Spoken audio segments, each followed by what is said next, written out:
오늘 말씀 보겠습니다. 베드로전서 1장부터 6절까지입니다.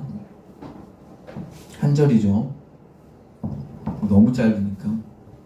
자, 우리 같이 화면 보고 읽도록 하겠습니다. 넘겨주세요. 자, 함께 읽겠습니다. 그러므로 너희가 이제 여러 가지 시험으로 말미암아 잠깐 근심하게 되지 않을 수 없으나 오히려 크게 기뻐하는도다. 아멘. 오늘 이 말씀 가지고 고난과 역치라는 제목으로 좀 말씀 나누도록 합니다. 말씀 제목이 어렵죠? 역치가 뭘까요? 그죠? 일단 말씀을 먼저 하기 전에 제가 고난이라는 혹은 고통이라는 것을 이야기할 때 늘 드리는 말씀이지만, 고난이 오늘 말하는 이 고난이 모든 여러분이 겪는 모든 고난에 다 적용되는 거 아닙니다. 오늘 이 적용되는 부분은 고난으로 인해서 그것을 그냥 유익함을 말하려고 하는 겁니다. 나는 내가 지금 겪는 고난은 너무 괴로운데 이것도 유익하다고요 라고 하면 안 돼요. 그러니까 여러분이 뒤돌아보고 나니까 내가 겪었던 그 고난이 하나님 내게 유익함을 위해 주신 고난이었구나 라는 것에만 적용되는 말씀이에요. 전부 다 적용되는 건 아니에요. 제가 설교가로서 너무 탁월해서 모든 고난을 다 설명해 주면 좋겠지만, 고난은 그렇게 함부로 다룰 정도의 주제가 아닙니다. 아직도 고난과 악의 문제는 아직도 물음표고 어렵습니다.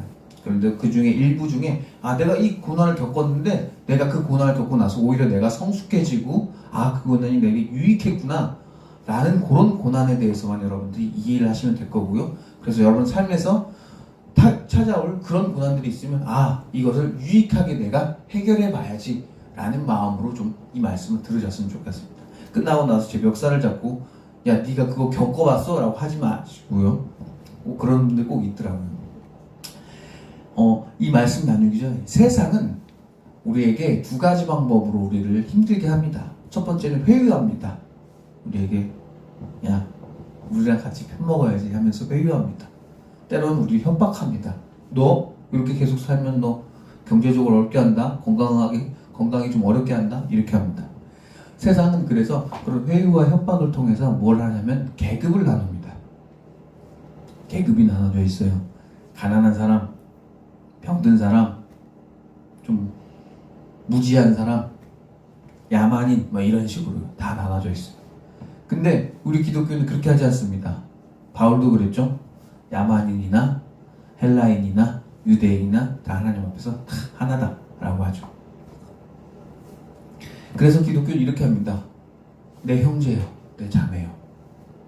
기독교에는 이상한 문화가 있습니다. 겸상이라는 문화가 있습니다. 성도의 교제죠. 딱 테이블에 앉아서 성도의 교제합니다. 그리고 또 제대로 된 성도의 교제를 한번 하면 예배보다 더 기쁩니다. 심지어 저도 성도의 교제 되게 좋아합니다. 제가 말하는 걸 좋아해서 수다 떠는 거 좋아해요. 근데 그거 되게 중요한 겁니다. 그 성도의 교제가 있으니까 사람이 너와 내가 어떤 평등함을 느끼는 겁니다. 근데 세상에서 뭘 못 느껴요? 평등함을 못 느껴요. 세상에서 뭘 느껴요? 계급을 느껴요. 거기선 형제 자매가 없어요. 하지만 기독교는 유일하게 뭐가 있어요? 형제 자매가 있는 거예요.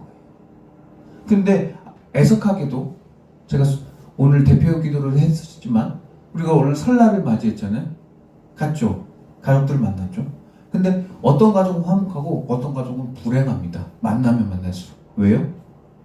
그 가족 내에서도 뭐가 되어 있어요? 서열화가 되어 있어요. 돈 잘 버는 삼촌, 돈 못 버는 삼촌, 돈 못 버는 외삼촌. 왠지 그 외삼촌한테 안 가죠, 애들이. 돈 나올 구멍이 없으니까. 이미 아이들도 서열화를 아는 겁니다. 이미 세상에 물들어 있는 거죠. 위와 아래가 있는 거예요. 그런데 기독교인 가정은 어때요? 이미 교육이 많이 박아졌죠. 성도의 교제를 나눴고, 그리고 모두가 하나님에서 하나다, 동등된다 라는 것을 알았죠. 그래서 기독교는 세상에서 말하는 자유는 어떤 자유냐면, 세상에서는 자유를 이렇게 말해요.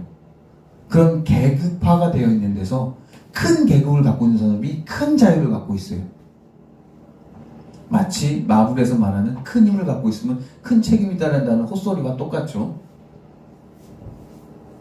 근데 기독교는 그렇게 얘기하게 하지 않아요.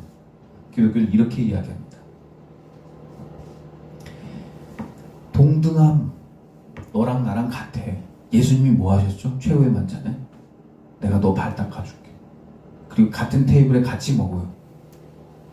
그런 동등함 안에서 뭐예요? 자유를 누리라고 하는 거예요. 세상은 뭐라고요? 불평등과 계급 안에서, 그 테두리 안에서 자유를 누리라고 합니다. 그래서 그렇게 돈을 많이 갖고 있고 많이 건강한 사람, 그리고 인기가 많은 사람은 큰 자유를 누리고, 반면에 돈이 없고 가난하고 힘들고 병든 사람은 작은 자유를 누려요. 어쩌면 숨 쉬는 자유만 있을지도 몰라요. 근데 기독교는 안 그랬다.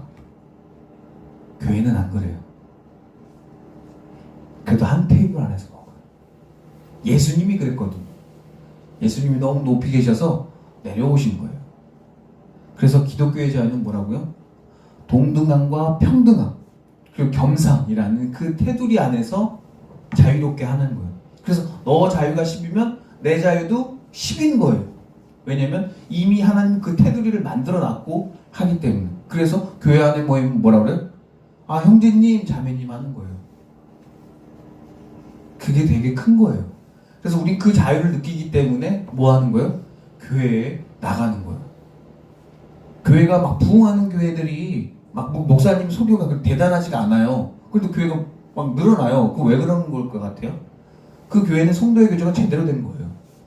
서로 간에 누나 혹은 뭐 언니 혹은 오빠 이런 게 친숙해진 거예요. 그래서 서로 간에 거기서 성도의 교제 나누면 마음이 편하고 세상에서 얻을 수 없는 그 자유를 경험하니까 그 교회에 모이는 거예요. 절대 그 교회 목사님은 교만하시면 안 돼요. 그분의 설교가 그렇게 대단하지 않고 유창하지 않다면 겸손하게 하나님이 도우셔서 성도의 교제가 잘 돼서 교회가 늘어났나 보다 하셔야 돼요.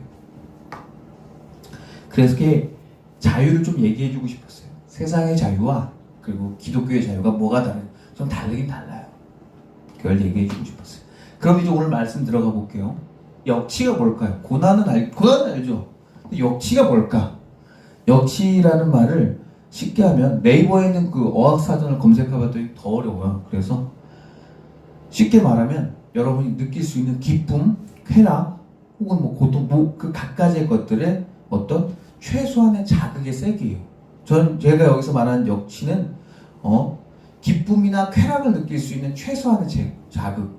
더 쉽게 설명해주면, 제가 막 20살이 돼서 돈을 벌었는데 5만 원 버니까 너무 행복한 거예요. 그러면 그 기쁨의 역치값은 얼마예요? 5만 원인 거예요. 그게 역치입니다. 이해되셨죠? 그런데 계속 5만 원 될까요? 내가? 아니죠. 5만 원 벌었으면 다음날 가서 일했는데 또 5만 원 벌었으면 어때요? 기뻐요? 아니요? 그냥 무난한 거예요. 그럼 그때 얼마 벌어야 돼요? 보너스로 10,000원 더 주면 뭐예요? 되게 좋아요. 그게 인간이. 그렇게 역치값은 신기하게 조금씩 올라가요. 나이가 들수록 더 올라가요. 왜냐면 내가 그 자극을 계속해서 받기 때문에 그래요. 그게 역치값이에요. 여기 딱 칠판 있으면 제일 좋을 텐데 아쉽네요. 여러분 종이에 있는 그래프 한번 그려보실래요? 이렇게 해가지고 여러분의 역치값을 적어보세요. 나는 5만 원이다. 그래프를 적어보시면, 자, 우리가 뭐 얘기한다 그랬죠? 고난과 역치값에 대해서 이야기한다 그랬죠?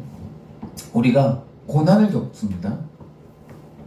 예를 들면 내가 돈이 없어서 굶었어요.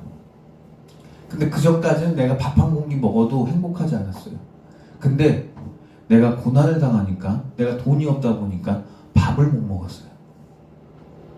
그러다가 밥을 얻어먹게 되는 거예요. 그럼 어때요? 역치값이 확 떨어집니다. 아까 전에 5만 원 벌면 행복했는데 이제 5만 원 더 벌어도 행복하지 않다고 그랬잖아요.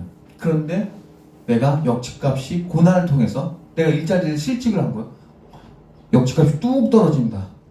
그때는 어떠냐? 10,000원만 벌어도 행복합니다. 10,000원만 벌어도요. 고기만 먹어도 행복합니다. 역지값을 떨어뜨리는 겁니다. 기독교에서의 고난은 그런 역지값을 떨어뜨려줘요. 확 떨어뜨려줍니다. 왜 떨어뜨릴까요? 아니 그거를 왜 떨어뜨려요 하나님? 나 지금 밥 한 공기만 하루에 밥 한 공기 하나만 먹고 행복하라는 거예요? 하나님은 그거를 하려고 하는 게 아니에요. 그 이유를 진행시키려고 하는 거예요. 하지만 기독교인들이 안에서 하나님 안에서 받는 고난과 세상 사람들이 받는 고난은 또 달라요. 세상 사람들도 마찬가지로 고난을 겪죠. 막 뭐 실직을 했다거나 어려운 일이 있었거나 몸이 아프면 정말 여러분 숨만 쉬어도 행복해요. 숨만 잘 쉬어도. 그렇게 역지값이 뚝 떨어집니다. 세상 사람들도 뚝 떨어져요. 그래서 그 사람도 밥 한 공기만 먹어도 막 행복하고 돈 10,000원 벌어도 행복해요. 그러다가 어떻게 되죠? 그 다음이 중요한데 기독교인들은 그 고난을 겪고 난 이후에 어떻게 되냐면 고난의 역지값이 고난을 인해서 역지값이 많이 떨어져요. 예를 들면 5만 원에 내가 행복했잖아요. 돈을 버는 게. 그러면 한 4만 원으로 떨어져요. 혹은 2만 5천 원으로 반값으로 떨어져 버려요. 근데 세상 사람은 이렇게 돼요. 더 올라가 버려요. 7만 원 되고 10만 원 돼 버려요. 금방 회복돼요. 다시 5만 원 갔다가 그것도 모자라서 금방 또 올라가 버려요. 그래서 세상 사람들이 성공을 해요.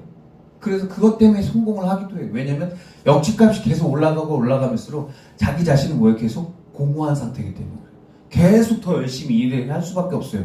왜냐면 나는 이제 5만 원은 버는 걸로 행복하지 않고 10만 원 버는 걸로 행복하지 않고 내가 그 고난을 겪으니까 내가 돈이 더 많아야 있어야겠다 라고 하면서 역지값을 계속해서 올려버려요. 스스로 뭐예요?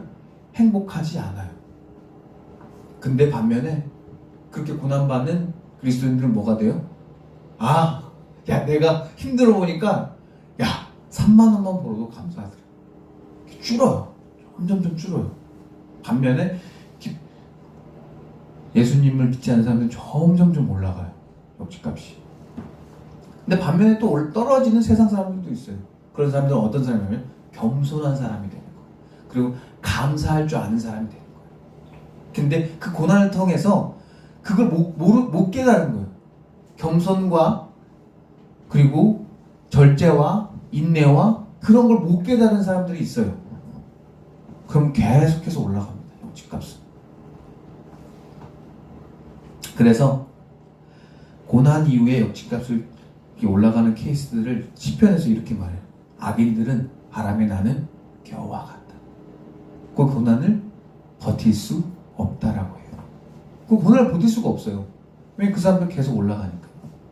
그래서 그런 사람들이 역지값을 낮추는 방법이 있어요. 뭘까요? 세상 사람들이 역지값을 낮추는 방법, 유일한 한 방법이 있어요. 약물이에요. 마약입니다. 마약을 주입을 하면 인간은 굉장히 숨만 쉬어도 행복해요. 그게 마약이에요. 숨만 쉬어도 행복하고 숨만 쉬어도 깨달음의 경지에 이르러요. 역지값을 완전히 땅바닥으로 떨어뜨리죠. 하지만 여러분 알죠? 그 이후 다시 어떻게 돼요? 엄청나게 올라가 버리는 겁니다. 더 심해지죠. 역지값은 계속 올라갑니다. 결국 우리 그리스도인들은 어떻게 되죠? 그 역지값으로 인해서 점점점 낮아지는 겁니다. 점점점 낮아져요. 그래서 끝에까지 갑니다. 거의 0에 수렴하죠. 그러면 우리 그리스도인들은 마약을 하지도 않고도 숨만 쉬어도 뭐예요? 감사함이 나오는 거예요. 겸손함이 나오는 거예요. 근데 이게 고난이 겪어지지 않고 고생이 없이 얻을 수 있는 가치는 아니에요. 그게. 감사한 마음. 왜 나는 감사하지 못하지? 여러분 고난이 없는 겁니다. 고생을 안 하신 거예요. 그건 어쩔 수가 없어요. 고난과 고생 없이 그렇게 좋은 가치? 내가 매일 감사하는 마음? 내가 범사에 늘 감사하는 마음이 나온다고요? 그건 불가능한 거예요. 너무 이상적인 소리예요. 그래서 바울이 뭐라고 그래요? 범사에 감사하라. 바울은 뭘 깨달은 거예요? 자신이 하도 고난을 당하다 보니까 고난을 많이 당했죠. 돌로 맞기도 했고 어디 낭떠러리 사람이 버려지기도 했고 채찍질 당하기도 했고 돌에 맞기도 했고 부끄럽게 뭐 바구니에 타서 숨기도 했고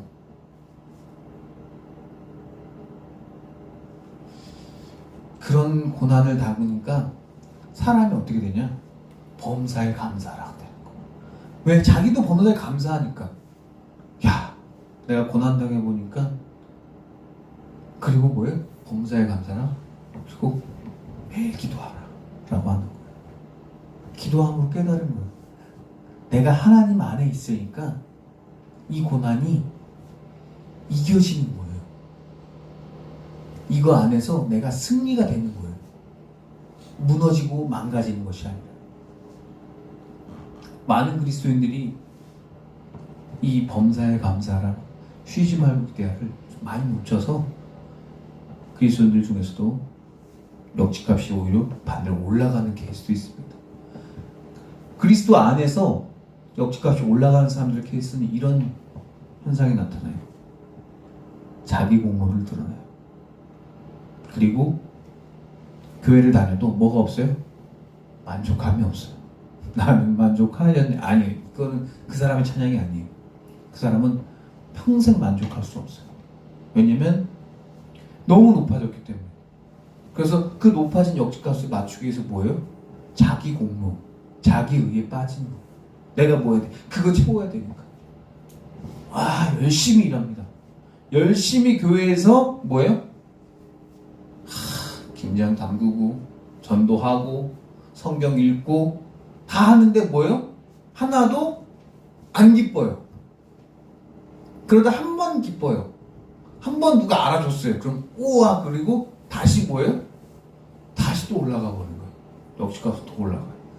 하나님 없이 신앙생활 하는 사람들은 성령 없이 신앙생활 하면 그 안에 겸손함도 없고요, 절제도 없고요, 인내도 없습니다. 그걸 포장을 하겠죠. 포장을 해서 사람들을 속이겠지만 그게 절대 그 사람의 겸손이고 감사함이고 인내고 절제고 화목이고 화평이고 그런 거 아니에요. 그러니까 만들어낸 거예요. 근데 진짜로 있는 사람은 그러지 않아요. 작은 것에도 감사해요.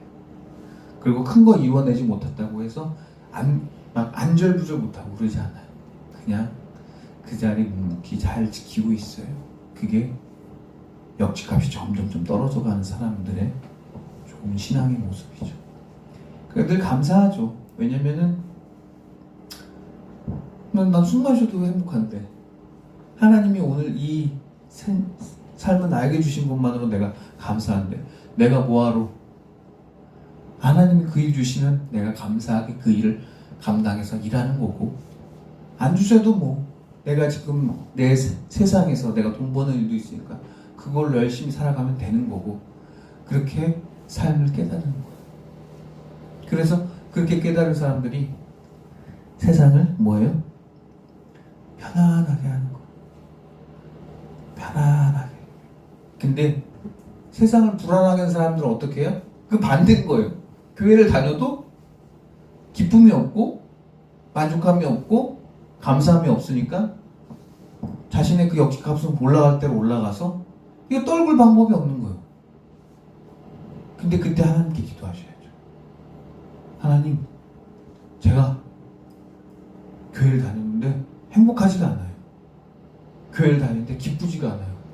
하나님 뭘 주세요? 알았어, 기다려봐. 큰 고난 주실 거예요.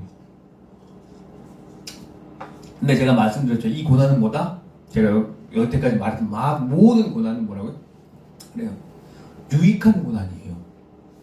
하나님 우리에게 유익한 고난을 주셔서 잠시 잠깐 여러분이 아프게 할 수 있어요.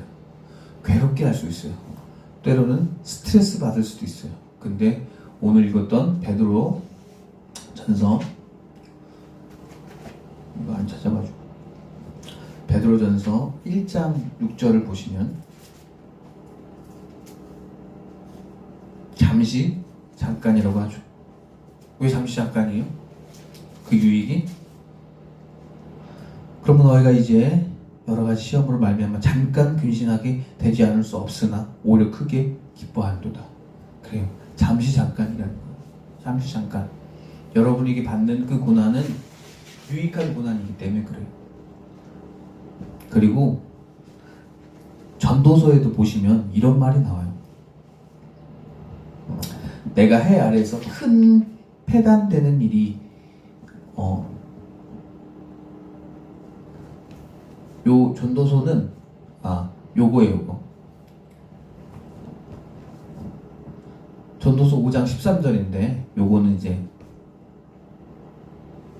여기 이 말씀입니다. 잠언이에요. 잠언 10장 22절 말씀인데 하나님께서 여러분에게 주신 복은 사람을 부하게 하고 근심을 겸하여 주지 아니하시니라. 바로 하나님이 주시는 복이 이런 겁니다. 근데 반대로 세상 사람들이 누리는 복은 이겁니다. 그건 전도서에 나온 말인데 이거 제가 5장 13절 말씀인데 내가 해 아래서 큰 폐단되는 일이 있는 것을 보았나니 곧 소유주가 재물을 자기에게 해가 되도록 소유하는 것이다 라는 거예요. 세상 사람들은 그렇다는 거예요. 내가 재물을 쌓는데 내가 그 고난을 경험하고 나서 내가 돈을 쌓아야겠구나, 내가 건강을 쌓아야겠구나, 내가 인기를 쌓아야겠구나, 내가 권력을 쌓아야겠구나 라고 생각하고 사람이 바뀐다는 거예요. 그 고난을 통해서. 그러면은 자기가 적당한 시기 때 멈춰야 되는데 뭐예요? 못 멈추는 거예요. 조금이라도 그 고난을 당하기 싫으니까 악착같이 보는 거예요. 악착같이 권력을 쟁취하는 거예요. 정말 악착같이 건강해지려고 운동하는 거예요. 그럼 어떻게 돼요? 그걸 잃을까봐 이제는 어느 정도 돈이 생겼고 권력도 생겼고 건강도 생겼는데 이제 뭐예요? 그거 잃을까봐 악착같이 다시 운동하고 악착같이 돈 벌고 악착같이 권력과 인기를 쌓아가는 거예요. 그래서 전도서가 이렇게 말하는 거예요. 소유주가 재물을 자기에게 해가 되도록 소유하는 거죠. 해가 된대요. 해가. 내가 피해가 되는 거예요. 굳이 이 정도까지는 없어도 되는데?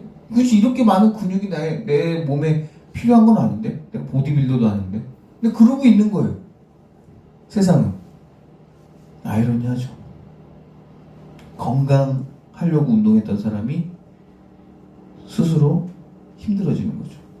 반면에 우리 하나님께서 우리에게 주신 그 유익한 고난은 그 고난 덕분에 내가 어느 정도 돈이 있어야겠구나, 내가 어느 정도 건강해야겠구나 라고 하는 그 기쁨을 받았을 때 우리는 이렇게 되는 거죠.